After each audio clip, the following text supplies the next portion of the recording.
Ne pas s'asseoir sur les certitudes, envisager l'avenir. Le RHDP, parti au pouvoir en Côte d'Ivoire, sort d'un séminaire au terme duquel des engagements forts ont été pris pour l'avenir.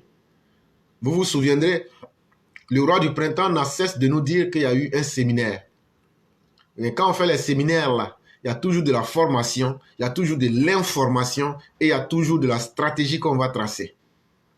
Et donc, le RHDP vient de finir un séminaire où il y a des décisions fortes qui ont été prises. Et ces décisions-là ont été prises pour l'avenir du pays, pour l'avenir du RHDP. Ce qui suscite l'intérêt de ce séminaire, ce n'est pas son organisation en tant que telle, qui relève des activités routinières de toute structure sérieuse et ambitieuse. Et donc, on nous dit que ce n'est pas le fait d'avoir organisé ce séminaire-là qui doit impressionner ou bien qui est la chose la plus intéressante. Tout le monde, toute association peut faire des réunions, des séminaires autant que désiré. Mais ce qui est le plus important, c'est que c'est le sérieux et les ambitions que le RHDP s'est fixé. C'est ce qui est le plus important qu'il faut retenir dans ce séminaire qui a eu lieu. Ce qui retient ici l'attention, c'est l'opportunité même de l'organisation d'une telle activité dans un contexte politique où le RHDP règne pratiquement en maître absolu sur l'échiquier politique. Voici un parti politique qui sort d'un processus électoral au terme duquel il a quasiment tout raflé et qui décide de faire son introspection s'il vous plaît, pour être plus percutant. Et donc la première chose qui est notable, normalement quand tu gagnes un combat, tu dois tomber dans l'autosatisfaction. Ah non, je suis le plus fort, donc c'est fini. Mais le RHDP est parti, ils se sont assis. Ils disent, bon, c'est vrai qu'on a gagné, mais tout ça là, c'est intéressant. Mais pourquoi on a perdu aussi là où on a perdu?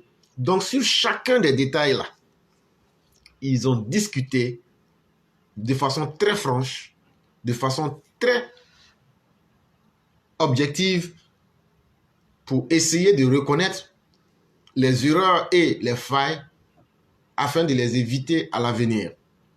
C'est en cela qu'il faut tirer une fière chandelle à la direction de ce parti qui a décidé de s'inscrire dans une démarche d'amélioration continue. Et donc, effectivement, on doit saluer le directoire parce que aucune œuvre humaine n'est parfaite. Si toi, tu dis ce que moi j'ai fait là, c'est ça, et puis après, il n'y a plus rien après là, tu te trompes. Donc, tant qu'on pourra avoir cette capacité de se juger soi-même, de reconnaître ses faiblesses, on ne fait que se rendre plus fort et on ne peut que être plus réaliste vis-à-vis même de la réalité qui s'impose à nous.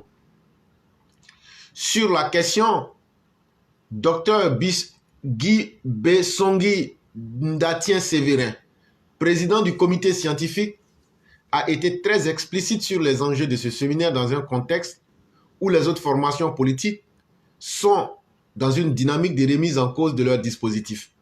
Donc, contrairement aux autres partis qui sont là pour dire « Ah, bon, si ça n'a pas marché là, c'est l'autre là qui a fait l'homme à la veste, donc tu es renvoyé, tu n'es plus vice-président. Ah, non, si bon, ça n'a pas marché là, il faut vraiment qu'on organise quelque chose, on va voir ce que ça n'a pas marché. » Le RHDP n'est pas dans la panique. Le RHDP n'est pas dans l'autosatisfaction. Le RHDP, avec des gens qui ont un bon savoir, se dit « Notre dispositif n'est pas en cause. » Mais seulement, il faut continuer à l'améliorer. Et ça, c'est très important dans toute machine politique. Et ça pose le problème. Et c'est là que vous voyez l'utilité d'un comité scientifique. Un scientifique est un cartésien rationnel.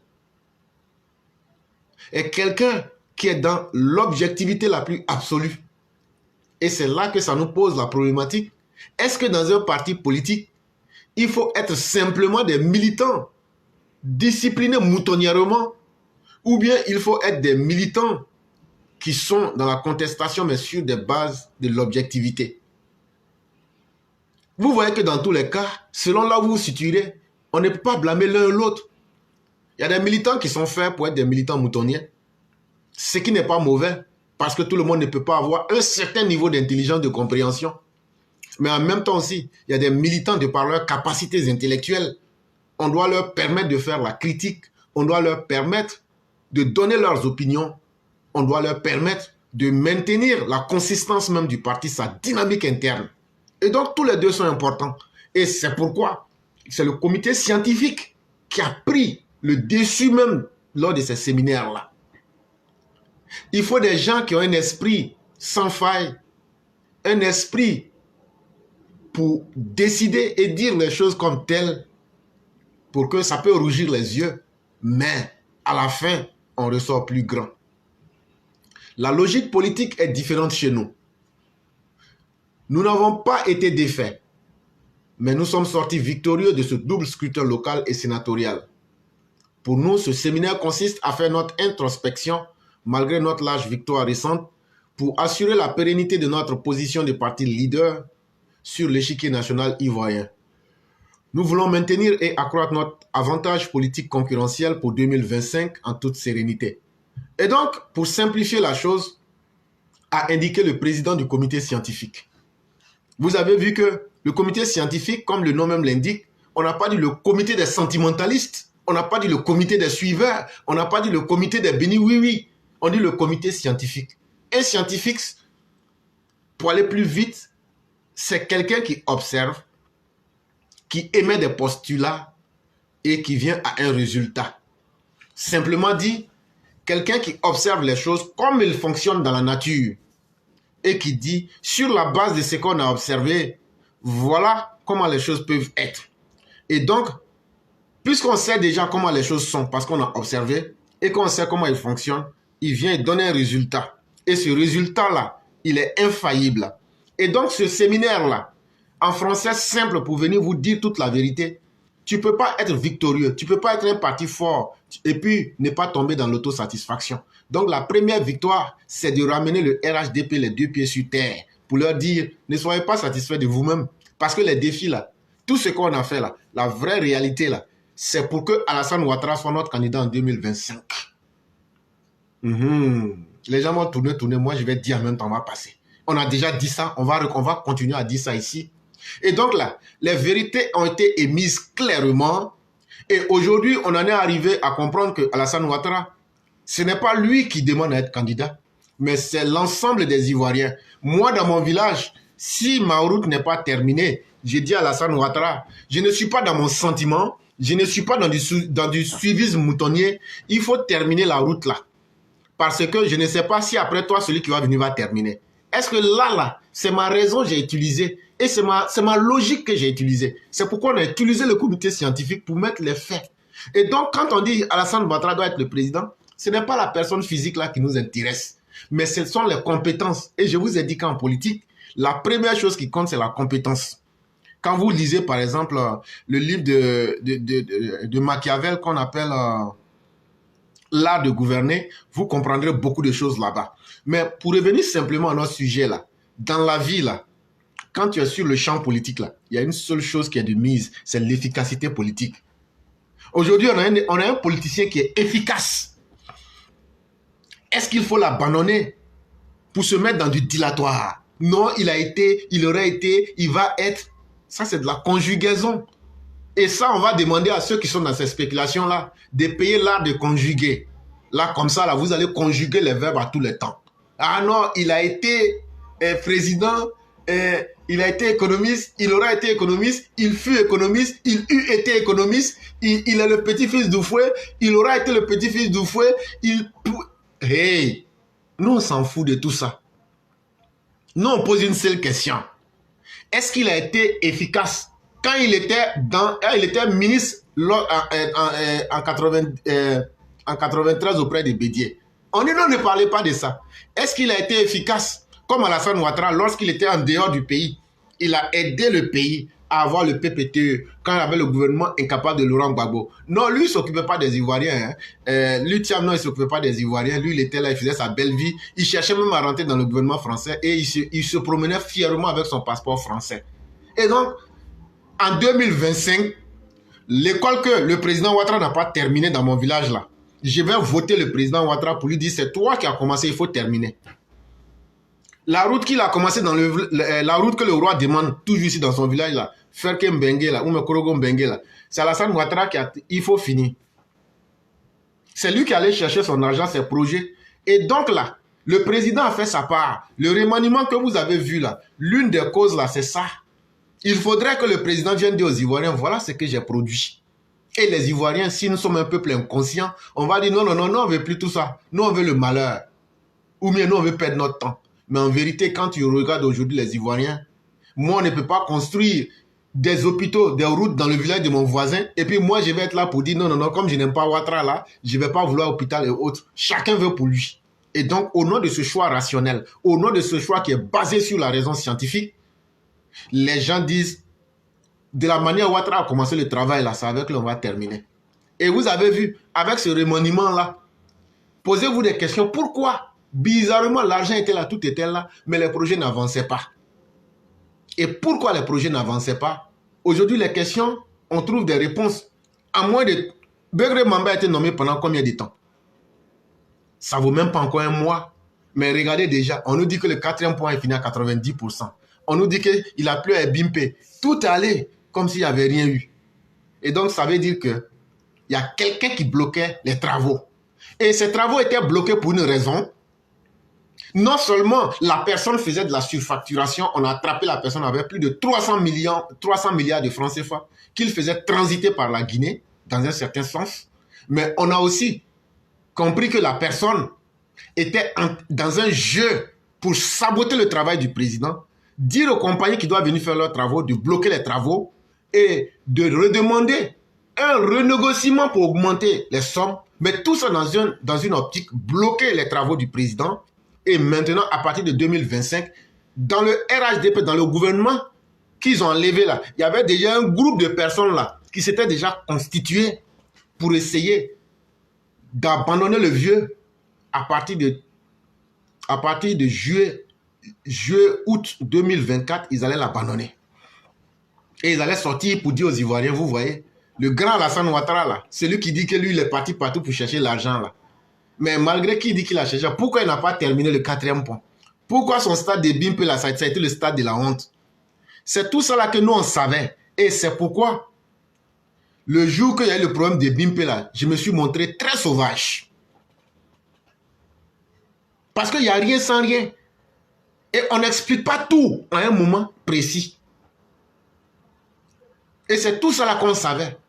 Et ça, il était temps qu'on ne s'amuse plus. Mais l'affaire commence plus loin. L'affaire commence...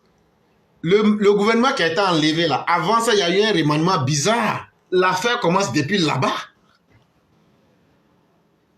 L'affaire commence depuis là-bas. On avait commencé à savoir que l'individu, il est parti en France là, est-ce qu'il est revenu? Mais frère, tout ce que tu as fait là, il y en a, on connaît.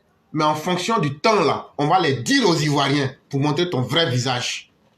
Il y a des choses plus graves, mais on va les dire aux Ivoiriens au temps opportun pour qu'on montre ton vrai visage. Il est temps, le printemps des traites, ça c'est fini. Tous ceux qui sont des traites dans le RHDP, c'est pourquoi je n'aime pas le RHDP. Et je l'ai toujours dit, c'est le président Ouattara que je soutiens et je suis militant RDR. Je ne peux pas aimer le RHDP parce que c'est un conglomérat de traites. C'est un conglomérat d'individus qui n'ont pas de respect pour eux-mêmes. Comment quelqu'un qui est auprès de Ouattara, toi, ce que tu n'as pas pu obtenir avec Ouattara, c'est une promesse de Soroguium qui va te donner ça. Mais tout sera traité. Et le traitement est déjà en cours. Et tu sais très bien de quoi je parle. Mais ça ne sera pas comme 2020. Dire non, non, non. Et le président, on a peur, ils ont bu alcool. Et l'opposition. Hey, chacun va assumer sa responsabilité. De la manière que les jeunes de l'opposition seront drogués là. Nous-mêmes là, on va faire ressortir notre drogue naturelle qui est dans notre corps pour les attendre. Nous, on n'aura pas besoin de l'armée en 2025.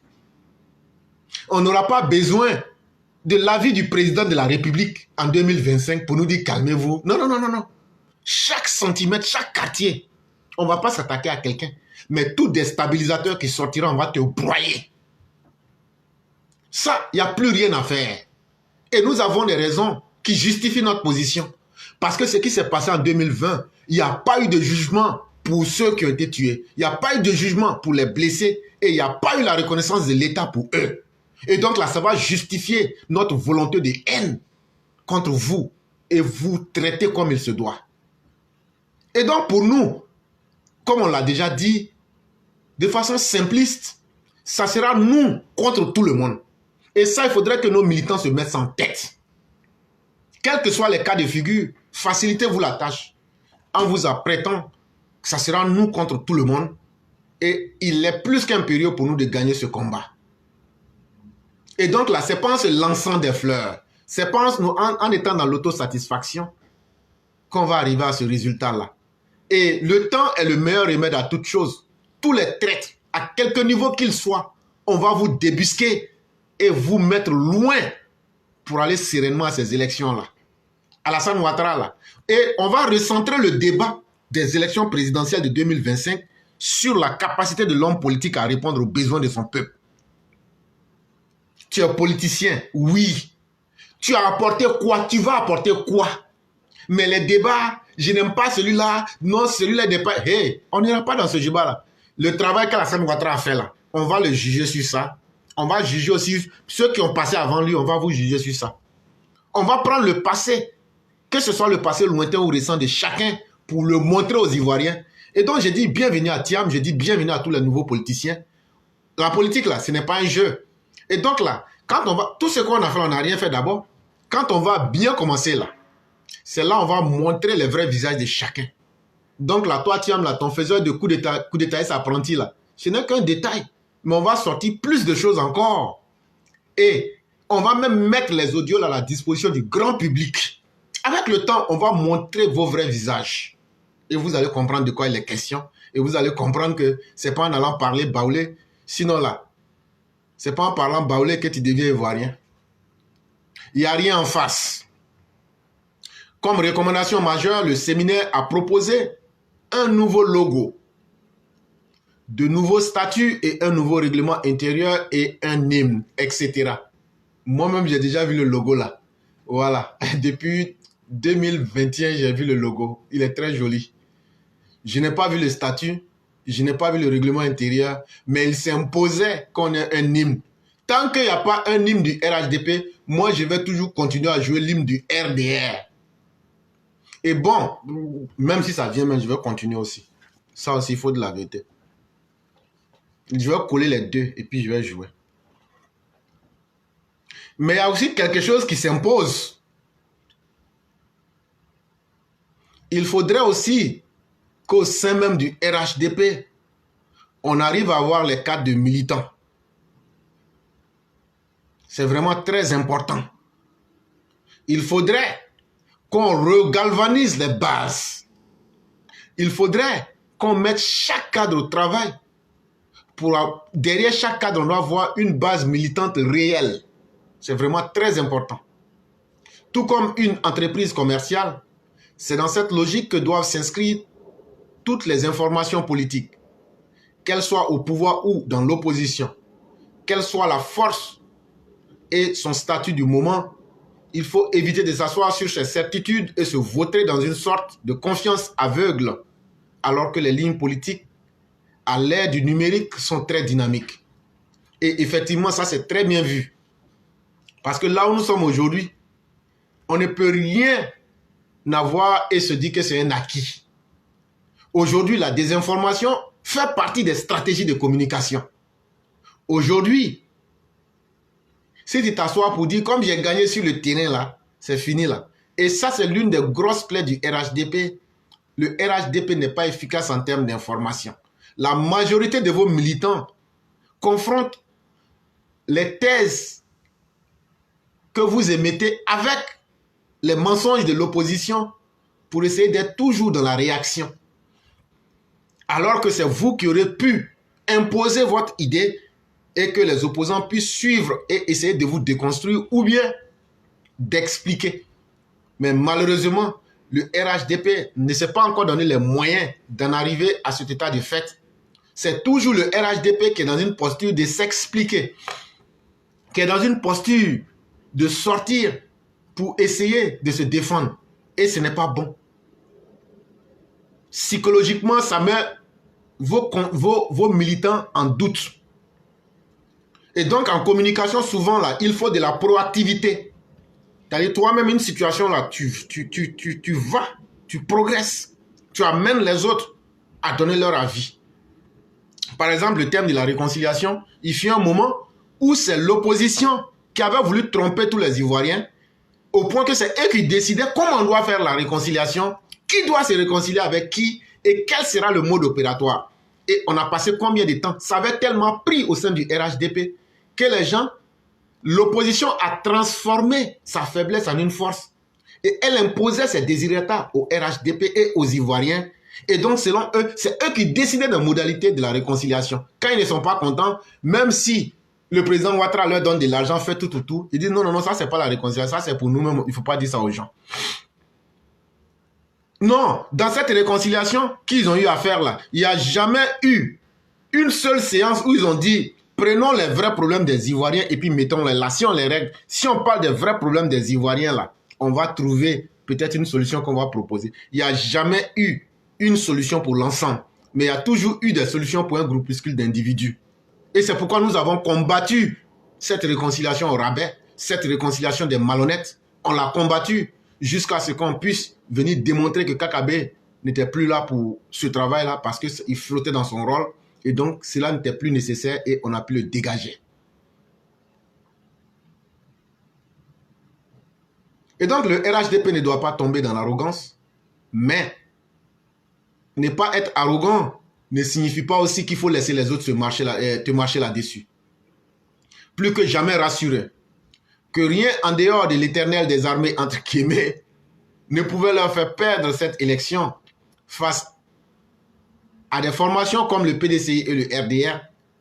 L'ex-majorité présidentielle avait préparé les esprits de ses militants et partisans à travers un narratif assez révélateur, il n'y a rien en face. Et donc là, le RHDP ne veut pas tomber dans le syndrome, il n'y a rien en face. Il n'y avait rien en face là, mais c'est dans rien en face là, on t'a envoyé à la haie.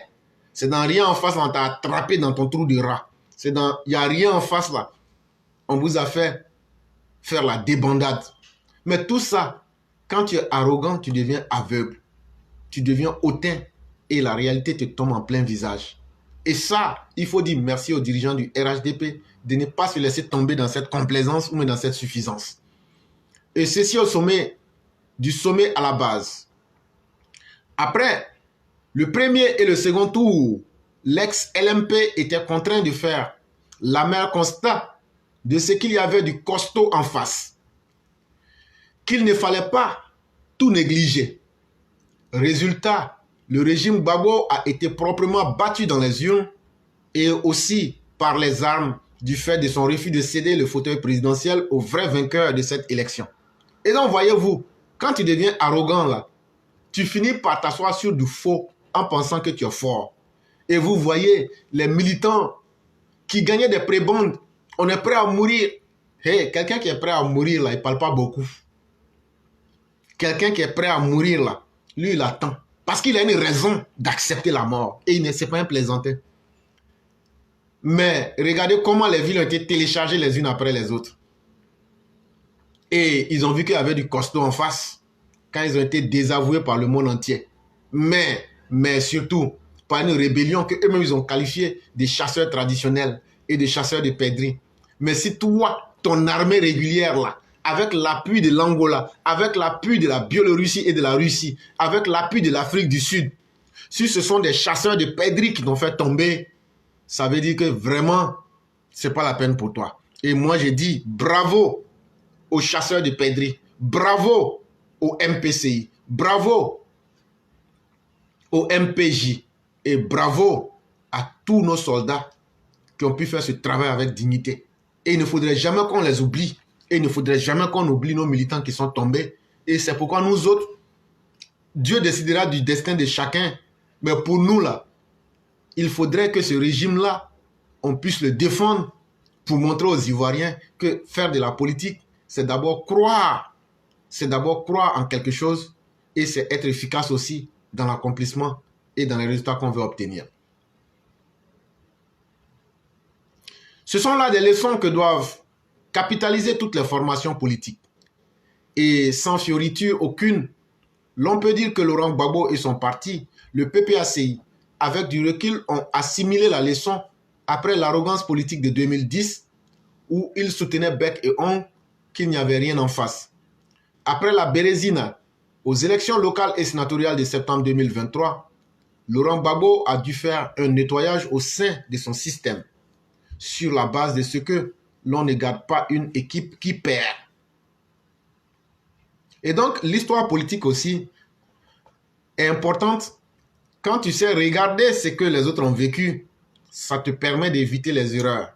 Et Dieu merci, nous avons un chef qui est un des hommes les plus cohérents et des plus efficaces, qui sait à quel moment tenir compte de la vie des militants et qui sait aussi à quel moment ne pas tenir compte de la vie des militants. Et ça, c'est une force du chef. Un chef qui écoute ses troupes et un chef qui va tomber bientôt dans la disgrâce. Parce qu'une fois que les éléments comprennent que non, le chef là, c'est nous, nos avis qui le font là. Tu n'es plus le chef.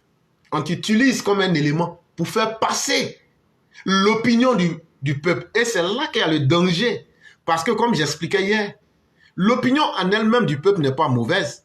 Mais s'il se trouve que cette opinion-là, elle est fondée sur le sentiment, elle est fondée pas sur l'objectivité, elle est fondée, ah comme on n'aime pas s'en fait ça. Et le chef, bon, comme ce sont les gens qui ont dit on fait là, c'est ce que Laurent Gbagbo a fait. Ah, mais les gens même disent quoi dehors là-bas? Les gens disent ouh, ok, donc crions ouh. Ah non, les gens disent on a qu'à tuer les Dioula, donc on va tuer les Dioula. Et demain vous vous étonnez que les Dioula, ils rentrent dans la rébellion. Alors qu'en s'asseyant, c'est vrai, tu peux écouter l'opinion, mais si ce qu'elle dit n'est pas raisonné et raisonnable là, tu n'es pas obligé de lui dire non, mais tu peux réétudier la question et adapter. Et ça, c'est très important pour un chef. Mais aussi, un chef aussi qui n'écoute pas du tout aussi son opinion publique, et un chef aussi qui ira dans la perte.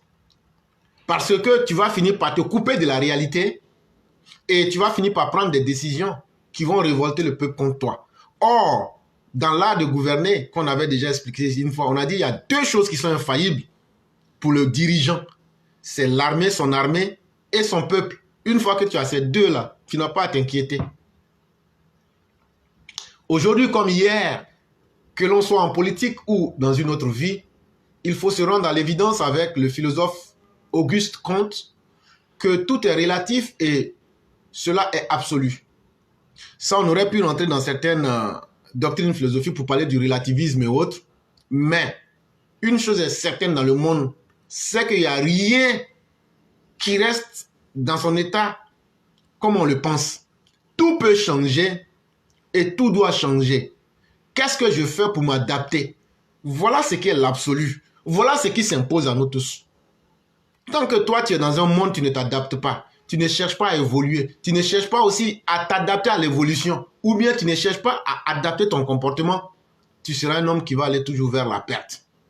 Dans certaines circonstances, il faut faire semblant d'être faible là. Et puis, attendre le bon moment pour frapper fort. Comme dans certains moments, il faut abuser pour donner une leçon.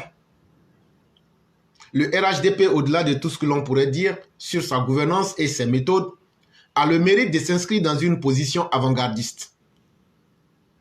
Et comme il n'y a aucun mal et aucune honte à copier les bons modèles, les autres formations politiques en Côte d'Ivoire devraient s'inscrire dans cette vision prospective du RHDP.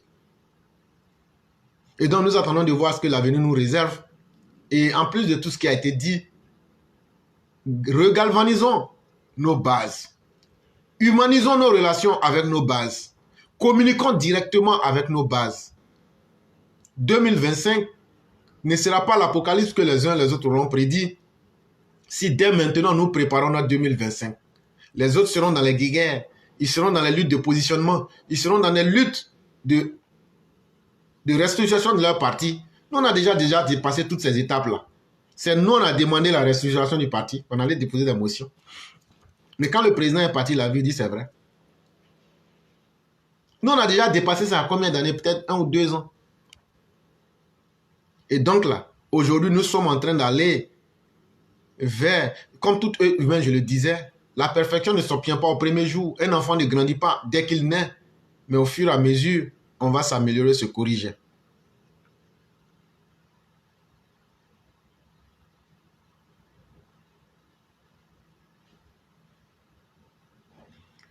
Sujet numéro 3. C'est un entretien d'Ibrahim Cissé Bakongo avec Jeune Afrique. La Constitution permet au président Alassane Ouattara de se présenter en 2025. Je n'ai pas lu tout l'article. J'ai seulement pris la partie qui allait nous intéresser pour ne pas perdre de temps à nos auditeurs. Et donc, la première question est la suivante.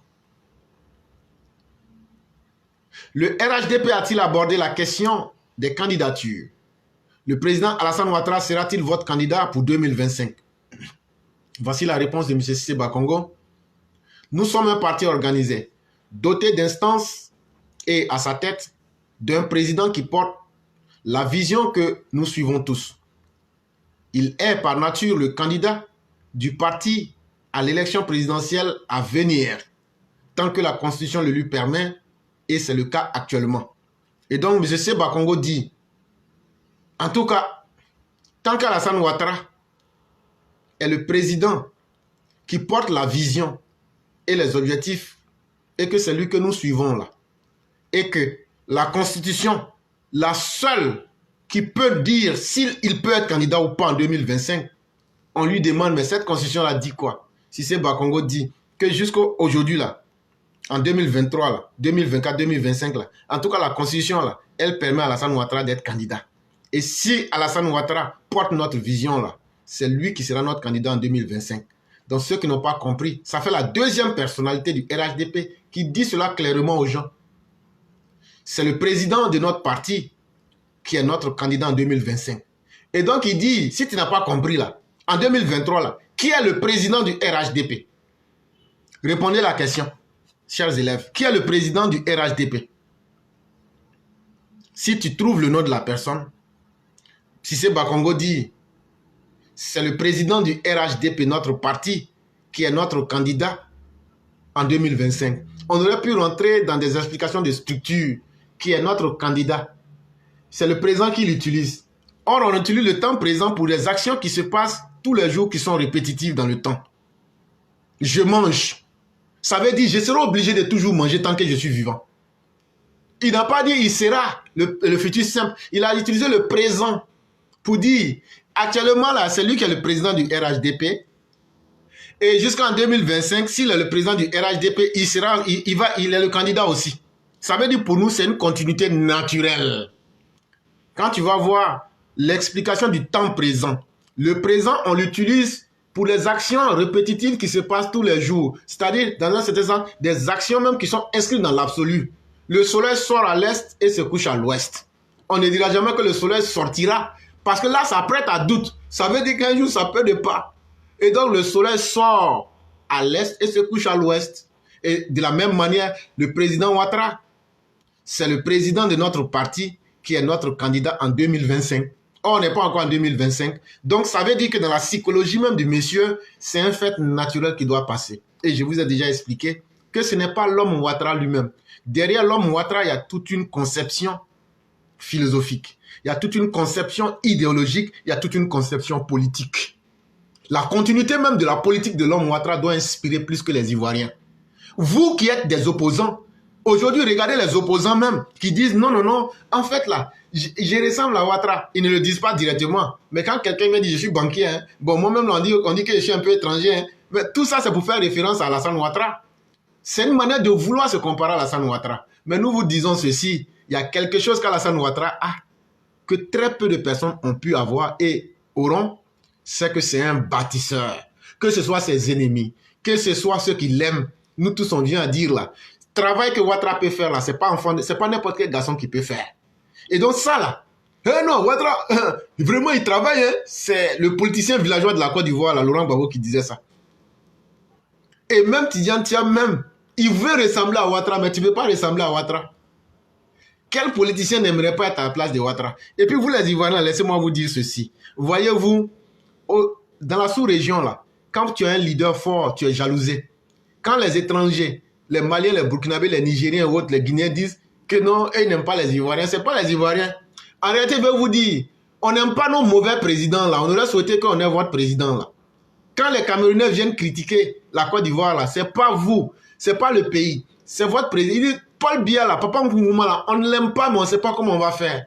On ne peut pas vous arracher pour vous là, c'est à cause de ça. Donc, on va faire le ressenti pour vous insulter. Sinon là, quelque chose qui est déjà mauvaise là, on n'insulte pas. Une chose qui est déjà mauvaise là, si tu insultes là, c'est toi-même ton esprit que tu insultes. C'est là que, chers musulmans, vous m'excusez, mais souvent on tombe comme ça. Quand vous avez dit que Abraham a menti et qu'il y a des mensonges utiles, il n'y a pas de mensonges utiles. Que Abraham allait dans le temple là-bas, qu'il a dit, ouais, qu'il y a un fétiche qui était là, qui n'ont qu'à demander au fétiche là. Que donc il a menti, que ce n'est pas lui qui a fait tomber. Ce n'est pas ce qui a été fait. Il a amené les gens à la raison. Il a fait tomber. Quand on lui a posé la question, il dit non, ce n'est pas moi qui ai fait tomber. Parce que quelque chose que tu conçois comme un Dieu doit avoir un minimum de pouvoir. Pour vous dire, quand vous n'étiez pas là, celui qui a fait tomber là, quand vous êtes venu, c'est qui vous avez vu? C'est moi. Et donc vous devez savoir que c'est moi. Mais demandez au plus grand qui n'est pas tombé là. Comme c'est lui le plus grand qui vous avait mis votre confiance là, demandez-lui s'il arrive à vous répondre là. À une simple question de logique, vous allez comprendre si vous-même vous êtes normaux ou pas. Donc c'était un exercice pour ramener les gens à la raison. Et c'est ce que je vous ai dit hier quand j'expliquais l'histoire d'Ézéchiel ici. Les livres religieux là, la foi sans raison est du dogmatisme pur et de l'aberration. Toi, tu es dans une foi, mais tu n'arrives pas à avoir de la raison dans ta foi, il faut te revoir. C'est comme ça les gens font pour te manipuler, pour mentir que ta maman est une sorcière, pour mentir que c'est ton frère qui a mangé ton enfant, alors que c'était simplement que vous n'avez pas fait suivre la grossesse prénatale. On dit non, depuis que l'enfant est dans son ventre, ils ont mangé son esprit. L'enfant, il est né mongolien, alors que la dame, elle n'a pas suivi les visites prénatales. Et donc, c'est la même chose. Si ce Bakongo nous ramène à notre esprit le plus simple, c'est le président de notre parti. Ceux qui disent, sauf si le RHDP n'a pas un président de parti, qui est notre candidat, ça veut dire que c'est notre candidat naturel, sur la base de ce qui a été fait. De la même manière que le soleil sort là, tu es content, tu n'es pas content. Alassane Ouattara sera notre président et notre candidat. Cela étant dit, si pour une raison ou pour une autre, et donc je reviens pour dire, ça c'est moi qui explique, Alassane Ouattara peut mourir, Alassane Ouattara peut être fatigué. Le président décide de ne pas y aller, nous avons des textes. Les statuts et règlements intérieurs prévoient des dispositions qui s'appliquent en la matière, une désignation ou des primaires. Pour nous, le problème des candidatures ne se pose pas actuellement. Et non, voyez-vous. Donc quand on voit des gens se trémousser, se fatiguer, non. Si c'est Bakongo dit que tous ceux qui parlent là, que eux actuellement là, eux n'ont pas de problème de candidats. Les partis qui ont problème de candidats là, c'est le PDCI, c'est le PPACI, c'est les autres.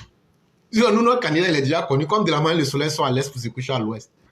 Mais comme on est dans une vie où nous sommes des mortels, si Alassane Ouattara en vient à nous quitter, ou bien qu'une maladie même fait qu'aujourd'hui, il ne peut pas décider, normalement, le parti a déjà des textes. Et ça, c'est une réponse à ceux qui se trémoussent sur la toile pour essayer de spéculer et se donner des conseillers du président Ouattara.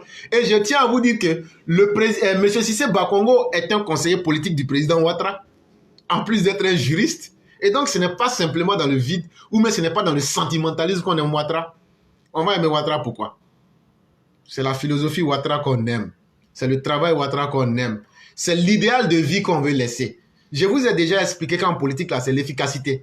C'est l'efficacité qui compte. Mais l'efficacité même est basée sur quoi? L'efficacité est basée sur la réelle politique. Et je vais vous expliquer ça plus tard, quand on va arriver à cette question de la réelle politique. Et donc, pour le RHDP, comme dit M. Cissé Bakongo, le problème des candidatures ne se pose pas actuellement. Donc là où il y a des problèmes de positionnement, là, si vous avez déjà pris l'argent avec eux, continuez à faire votre combat. Ou bien, si vous voulez être militant de ces partis-là, partez et soyez les militants. On ne va jamais combattre quelqu'un de changer de parti. Le jour que l'électeur n'est pas content d'être alassaniste, il peut quitter derrière Alassane Ouattara. Comme je l'ai dit, je ne suis pas militant RHDP. Parce que je n'aime pas la structure. Il y a trop de mensonges là-dedans. Mais par contre, là, être alassaniste, j'ai l'esprit tranquille. Et être RDR, j'ai l'esprit encore plus apaisé. Et donc là, je préfère être là où je suis à l'aise, où là je me maîtrise, et là où j'ai une histoire, plutôt que d'être dans un conglomérat. C'est du marketing politique, ce n'est pas mauvais. Je ne suis pas en train de critiquer le RHDP pour critiquer, mais je dis que c'est simplement à cause du président qu'on fait ce schéma avec vous. Sinon, n'eût été le président, en tout cas, nous, ça ne nous intéresse pas, le RHDP. Et ça, il faut avoir le courage de le dire en face. Nous préférons faire confiance en des hommes qui sont pragmatiques, objectifs, plutôt que de faire confiance à un parti politique qui n'est pas structuré sur la base de l'honnêteté et de la sincérité.